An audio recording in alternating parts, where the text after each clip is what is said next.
आष्टेकर हे विजयाचा विश्वास या ठिकाणी व्यक्त करतायत। सुषमा अंधारे यांचा विकृत असा उल्लेख त्यांनी केलेला आहे। सुषमा अंधारे यांच्या नावाचा उल्लेख न करता कृष्णा पाटील आष्टीकर यांनी त्यांच्यावर टीका केलेली आहे।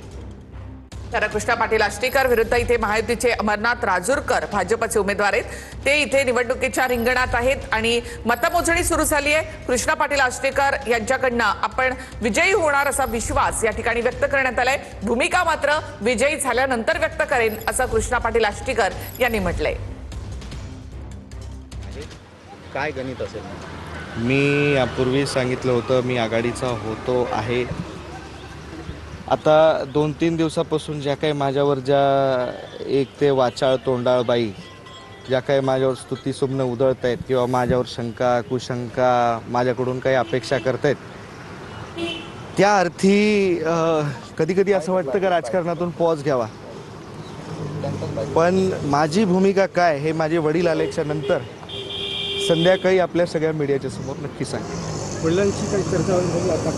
काल त्यांनी व्हिडिओ पण एक जारी केला होता।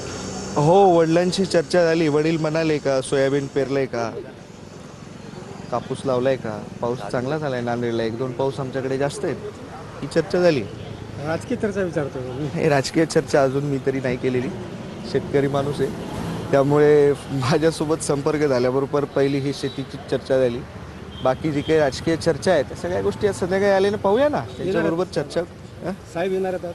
हो, आज संध्याकाळी येणार आहेत। जंगी स्वागत आहे आज। हो, नाही मी सुद्धा स्वागताची तयारी केली आहे त्यांच्यासाठी।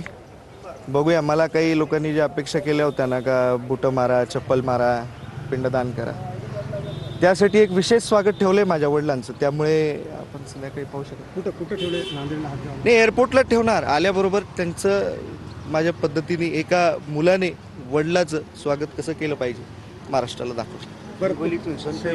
मोठा फौज फाटा घेऊन येते। हा, येतील बांगर साहेब।